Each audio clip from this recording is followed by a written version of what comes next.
Good morning. Let's finish up 1 Peter 3. 1 Peter 3, verse 22. After talking about this baptism, we read in verse 22, speaking of Jesus Christ and the resurrection of Jesus Christ. Verse 21 finishes, through the resurrection of Jesus Christ, verse 22, who has gone into heaven and is at the right hand of God, with angels, authorities, and powers having been subjected to him.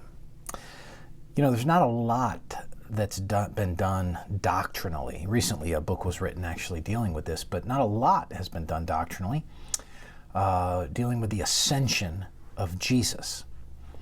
It gets very little press, so to speak, in the Bible.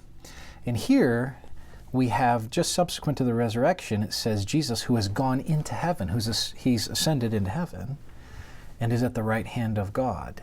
And it speaks about how the angels and authorities and powers have been subjected to him. What's the point of the ascension, and what should we learn from the ascension? Let me give you a few things.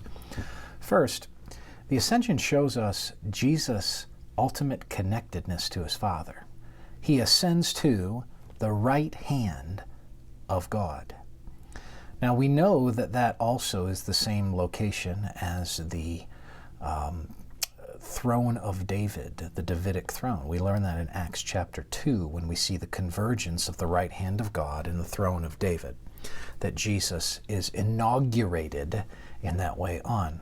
So the first thing we learn from the ascension is he is connected to the Father. Secondly, we learn something about his authority. And this verse explicitly speaks of his authority over angels, over angels, over authorities and powers that have been subjected under him. This is a way of speaking about spiritual realities, demonic powers even. That is to say that he is the one that celestial agents are dominated and are governed by, in that sense.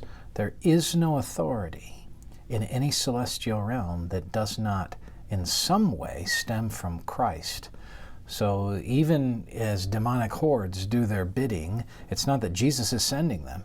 It's that Jesus is not overcome by them. Jesus is the ultimate authority, the sovereign, who has reigning power at the right hand of his Father over all things spiritual. So when we appeal to Jesus, when we come and bear the armor of God, when we cling to the cross, we are clinging to that which that person that has ultimate authority. Now, the ascension also places Christ in a governance in regard to his church. We learn this throughout the book of Acts. He's leading his church. And then finally, we learn that the ascension makes way for what? Well, for his second advent, for his coming again. So I just wanted to highlight that ascension as we think about verse 22 here. Not all of those things are mentioned in verse 22. Certainly the right hand of God and his authority over celestial hosts.